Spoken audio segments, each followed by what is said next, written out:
Hi everyone, this is husband and wife Lopez from the Lopez Garden, and today is January 26th, and we were going to update you guys with a video of our new trees, new additions. These ones we planted them, well, we got them on the 1st of January, or New Year's, and we transplanted them the weekend after that.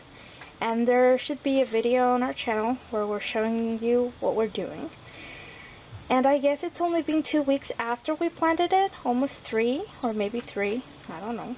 But we wanted to show you the little growth on, at least this is a cherry one, and it's growing little shoots. So let me zoom in so we can show you, and then husband's gonna tell you a little bit about this plant. So these are some of the growth.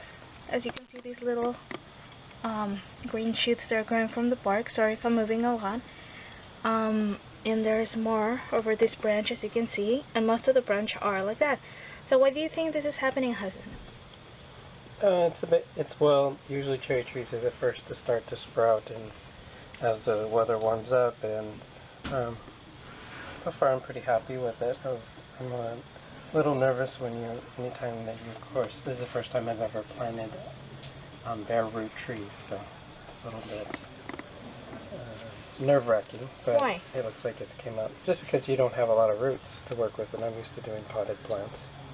So with the bare roots, but it seems to be coming along nicely. This is actually, I did some research, this is not a self-fertile bean. This is actually a Lapins Cherry Tree. So that means we need another? Yeah, they just call them, that's another name for them, the self-fertile beans. This is actually a Lapins Cherry, which is even a better cherry, actually, with my understanding, as far as growth and productivity, and taste is very similar to the bean, a little bit more tart, we will find out. And everything seems to be growing pretty well.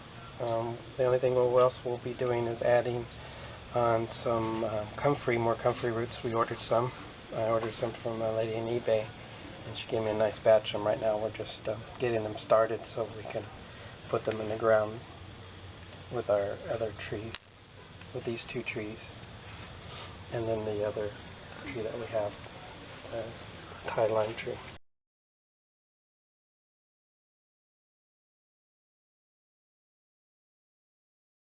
Hi everyone, this is wife Lopez from the Lopez Garden, and husband's here too. Hello. And today is February 15th, so happy belated Valentine's Day to everyone. I hope you guys had a good Valentine. I know I did, even though it was a little sticky, but still I got a couple of surprises from husband, and that was awesome! Anyhow, today we wanted to show you a little bit of the updates and growth from one of our cherry trees.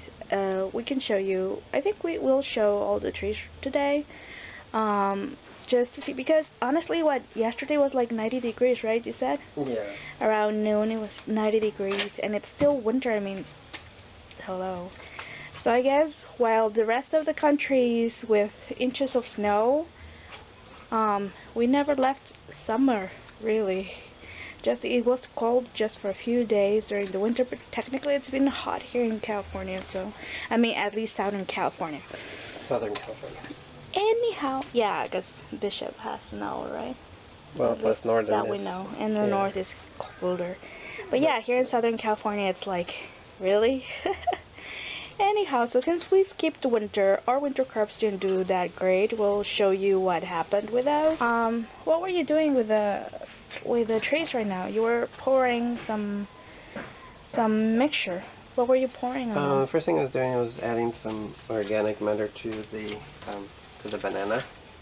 So I kind of added a bunch of compost in, courtesy of our niece's rabbit. We put some rabbit poop on there, just a little bit. I also mixed in, just as a precaution, a little bit of kashi, bakashi meal. The reason why I did that is bakashi will eat up and break down the rabbit poop? The nitrates and the uric acid very quickly, so it has less chance of hurting the banana tree. So I went ahead and did that, and then I put a bunch of compost on top, and also I watered in with what I usually do is once I pile up the compost like this, and I kind of make a little one. I guess you could say a little bed. Then I water it in with usually rock, I don't know what it is, but sea minerals. And also usually I put in some kelp extract in the water, and then I water it down pretty well.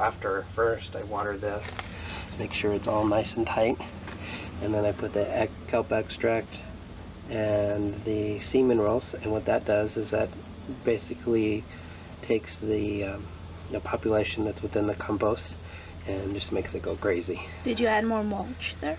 Yes, this is all compost mulch, but I like to use the woody stuff on when I use the top of it.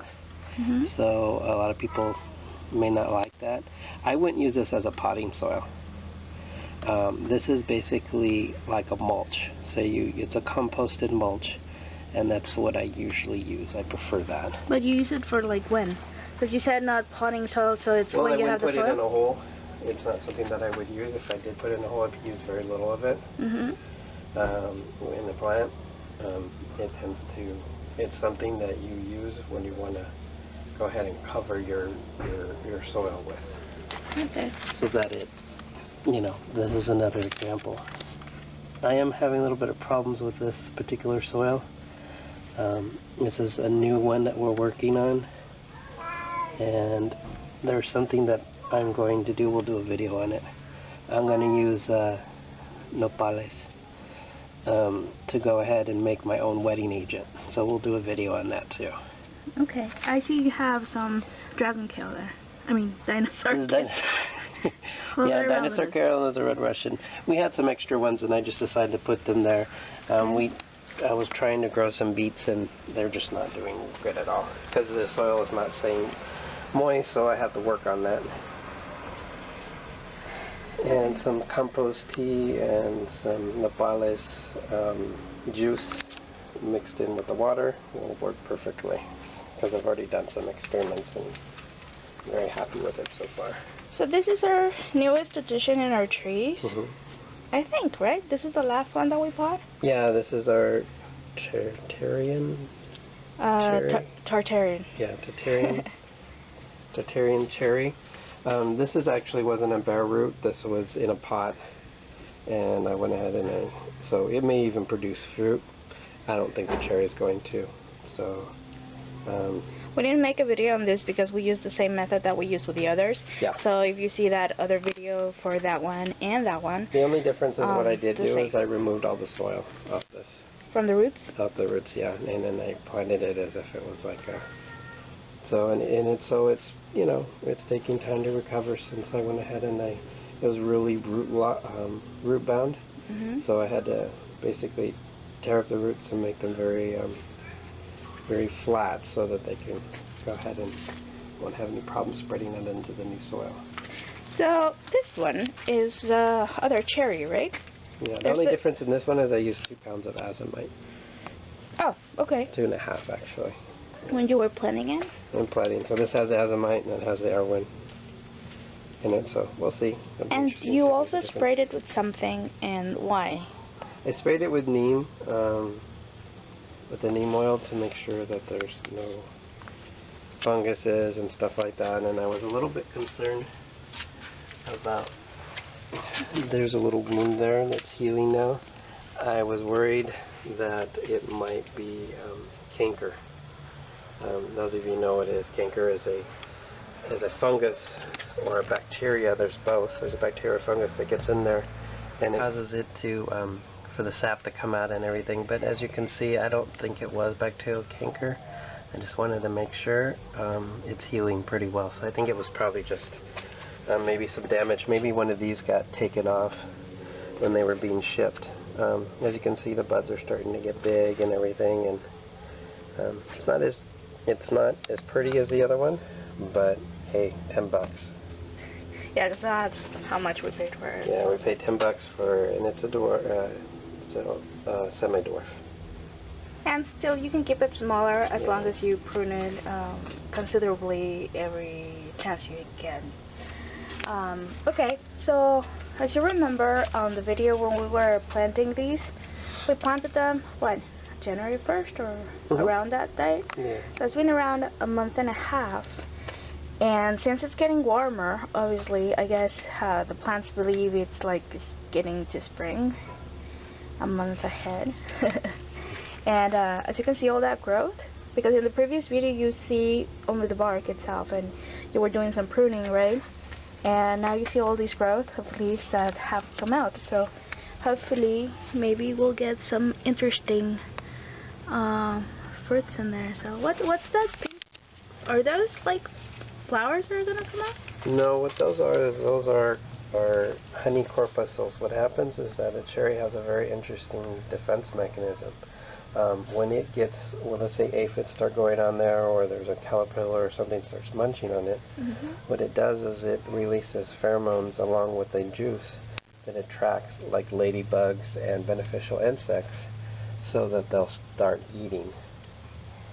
They'll start eating whatever's attacking it. So at first I thought, oh my god, that's a fungus. I was kind of freaking out. I remember I had a very large castor bean plant, and it had these little nodules on it, and I was always wondering, you know, I noticed the ants would go up and down all the time, and the tree seemed pretty, not all the way, but pretty bug-free. And it turns out the ants were probably protecting the tree. That's probably just one of the ways that the, like I said, that trees protect themselves. So I thought that was pretty cool. If I could make it a point just to be careful when you're growing your cover crop. So don't put any put soil sulfur on your clover, because as you can see, it kills it. And what happened was this nice ring in here had a bunch of sulfur in it, and unfortunately it killed our cover crop. So in the future, I probably won't be using what I used to use. I use a mix that has just a little bit of sulfur, and I probably won't be using it anymore because it kills off my cover crop, and I don't like that. Then I have to reseed it again and everything.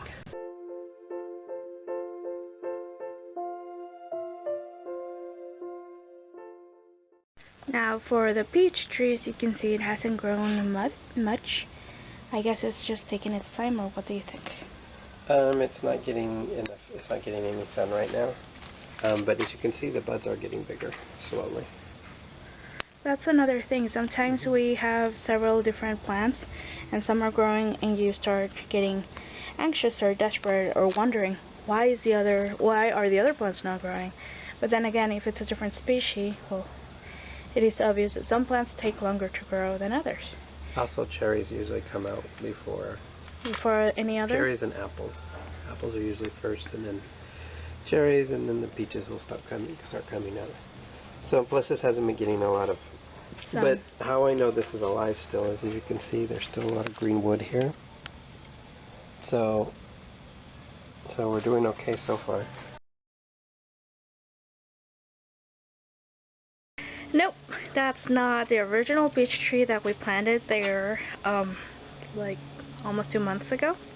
Today's February 22nd, and this is a new tree. What happened, husband?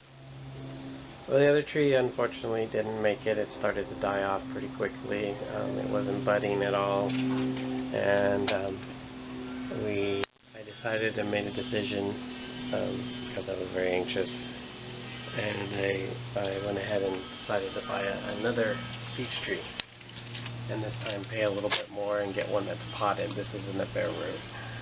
So the other one was a bare root and this one was potted? Yeah. And actually the person that was helping us there said that this was from last year, right? Yes, it was a bare root last year that they potted. Okay, so what else can you tell us about this new tree? So this is actually called a donut peach tree. So if anybody noticed what a donut peach tree is that it's a flat peach. They also call it Saturn, right? Yeah, it's a Saturn. The other one is Saturn peach. So. And you can see all the flowers that are there. When it starts fruiting, you have to like remove some of the fruit and just leave the ones that you feel are going to be the strongest one. Otherwise, the branches will for the bend. first year. Next year, we'll be able to leave a lot more on there. And that's also, well, because it'll get heavy. Yeah, and then we'll be moving, usually you do every 5 to 6 inches, you remove a fruit. So let's say that this is a fruit, so you would remove these two, and then you would go up here, and you remove these two, and so on as you're going. If this was a bigger tree. So right now, the reason why we had to remove it, actually we had to be careful because we didn't want to remove all the cover crop. Yeah. And as you can see, husband already planted there some of the new comfrey, the bigger one, all around, because that's going to help our fruit tree. And technically we just wanted to share that today we got a new one. And you, with the old one, you don't really have to throw it away. If you did what we did and got that one at a big box store, usually they have a 1-year warranty. If there's something wrong with your tree and you kept the receipt, they will refund you, which is what we did this time, right? And this one was a nursery tree, so I don't know what's the policy on the nursery trees, but when you're buying a fruit tree you should ask, and then keep that in mind. And what you could do, just keep the receipt where you have your seeds and stuff. Just keep everything there, the tags and all, if you don't leave them in your tree. So if something's wrong, hopefully not, but if it does, don't feel so frustrated, you can get your money back. Yeah, just one other thing I wanted to speak on. Usually nurseries, in our experience, we've found that the trees are usually a lot stronger, and even though sometimes they're more expensive, sometimes they're not. But it's worth it. But it's worth it. They seem to be a lot healthier. They have people who are staffed, to take care of plants and know how to take care of them. Which, unfortunately, with the big box stores, they don't really know. Sometimes they even, you can ask them a question, they won't know because that's not their expertise. So, and sometimes, we found out, some of the tags were even wrong with the tree. They didn't match. So, yeah, I mean, you can sometimes risk it. You can get good trees. We have in the past from big box stores, but it's always better to get them at a nursery, because that way you can also ask the questions and everything. So that's it, right? That's it. Thank you for watching.